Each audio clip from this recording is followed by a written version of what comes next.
Desnutrición, enfermedades como tifus y disentería y fusilamientos masivos fueron tres de los principales destinos que sufrieron los soldados soviéticos al caer bajo las garras del nazismo. Estos prisioneros fueron tratados como subhumanos y tuvieron una tasa de mortalidad altísima. Más de la mitad de los combatientes capturados perecieron de forma horripilante. El trato de los alemanes hacia estos fue tan cruel y extremo, en especial en comparación con el trato que les dieron a los prisioneros de guerra británicos y estadounidenses, que puede considerarse como un genocidio en sí mismo. Los soviéticos capturados vivieron el infierno en tierra, pero a pesar de los millones de fallecidos, pudieron tener una pequeña revancha sobre el final de la guerra, cooperando directamente con el fin del nazismo. Pero ¿cómo era la vida de los prisioneros de guerra soviéticos? ¿Por qué fueron tratados peor que los combatientes de otros países? No te muevas de tu pantalla porque en los próximos minutos te contaremos todo sobre las atrocidades que el Tercer Reich cometió contra los soldados capturados del Ejército Rojo. ¿Estás listo? Entonces, prepárate para viajar en el tiempo. La paupérrima actuación del Ejército Rojo durante la Guerra del Invierno contra Finlandia fue uno de los principales argumentos que convencieron a Hitler de invadir la Unión Soviética. Inicialmente la Operación Barbarroja fue un éxito aplastante, aunque luego terminaría condenando a Hitler y a todo el Tercer Reich. Si bien no fue tan sorpresiva como se suele decir, el ataque de Alemania encontró a las fuerzas soviéticas poco preparadas para enfrentarse a un país tan poderoso. Durante los primeros meses de la campaña, la Wehrmacht pulverizó al Ejército Rojo y millones de soviéticos fueron capturados por el nazismo. En la mayoría de los casos, sus destinos fueron peores que morir en el campo de batalla. Es que a la hora de tratar a los prisioneros de guerra soviéticos, los germanos no tuvieron ni una pizca de compasión, más bien todo lo contrario. Mientras que los prisioneros de otros países aliados eran tratados humanamente, los prisioneros soviéticos solo encontraron barbarie. Por un lado, el Tercer Reich afirmaba que no tenía razones legales para tratar humanamente a los soviéticos, ya que la URSS no había ratificado el Convenio de Ginebra de 1929, que detallaba el tratamiento que debían recibir los prisioneros de guerra. De la misma forma, la Unión Soviética tampoco había declarado específicamente su compromiso con la Convención de La Haya de 1907, que determinaba las reglas del combate armado. Alemania insistía que solo estaba obligada a cumplir con el derecho internacional general de la guerra. Sin embargo, tampoco cumplieron con esa ley.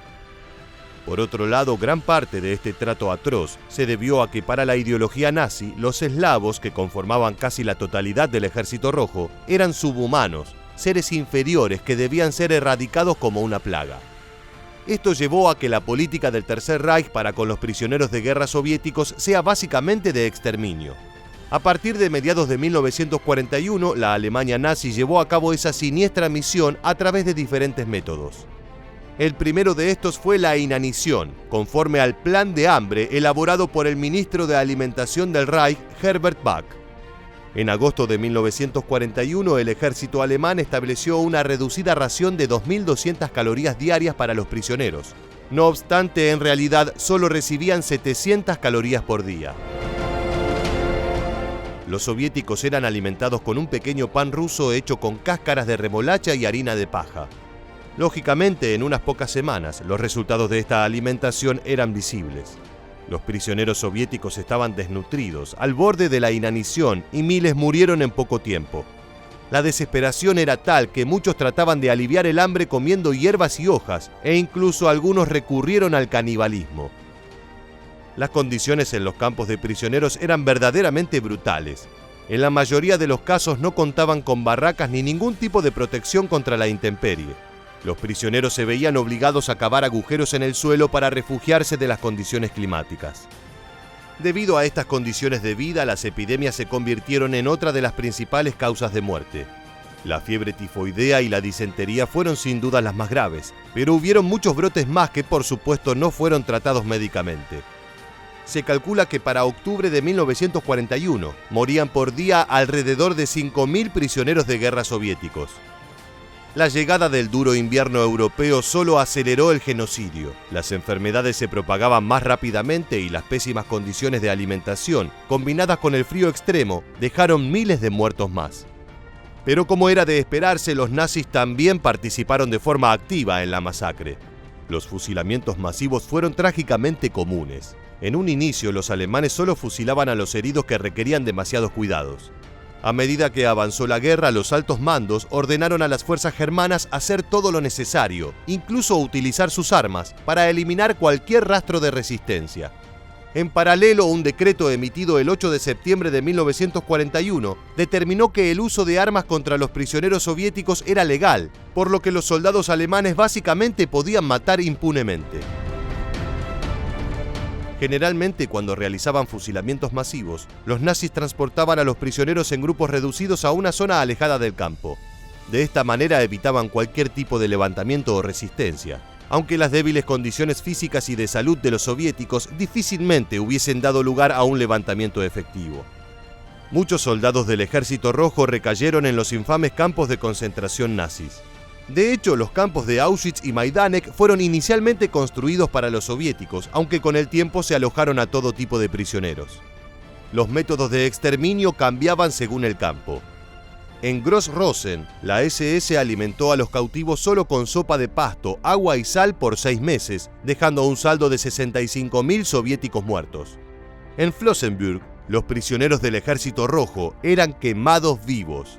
En Majdanek, fusilados en trincheras. El cruel exterminio masivo de soviéticos llegó hasta el punto en que los ríos cercanos al campo de Mauthausen se tiñeron con la sangre de los asesinados y contaminaron los suministros de agua de los pueblos cercanos. En Auschwitz, los prisioneros fueron usados como conejillos de India para un nuevo método de asesinato masivo que estaban probando los nazis, gas Zyklon B en cámaras selladas. En total se calcula que al menos 3.300.000 prisioneros de guerra soviéticos murieron en custodia nazi, la gran mayoría durante julio de 1941 y enero de 1942. Este número representa un 57% de los 5,7 millones de capturados, un altísimo porcentaje considerando que solo el 3,6% de los prisioneros británicos y estadounidenses murieron luego de su captura. A partir de 1944 y luego del punto de inflexión que resultó la batalla de Stalingrado, miles y miles de prisioneros fueron liberados conforme el Ejército Rojo avanzó hacia Berlín. Sin embargo, pocos de estos lograron volver a sus hogares, ya que la mayoría volvió a ser enlistado en el ejército y otros recayeron en el sistema Gulag, supuestamente por cooperar con el enemigo. Si bien el papel de las fuerzas soviéticas terminó siendo fundamental para la caída de Hitler y el Tercer Reich, e incluso exprisioneros de guerra soviéticos fueron quienes frustraron el intento de escape del poderoso jerarca nazi Heinrich Himmler. Estas amargas revanchas tuvieron gusto a poco para aquellos que sufrieron o perecieron como consecuencia de la barbarie nazi. Llegamos al final del video y queremos preguntarte, ¿cuál crees tú que fue la principal razón detrás del atroz trato que los alemanes le dieron a los prisioneros soviéticos? Déjanos tu respuesta en la bandeja de comentarios aquí debajo y no olvides suscribirte a nuestro canal para conocer muchos más sucesos militares que dejaron su huella en la historia.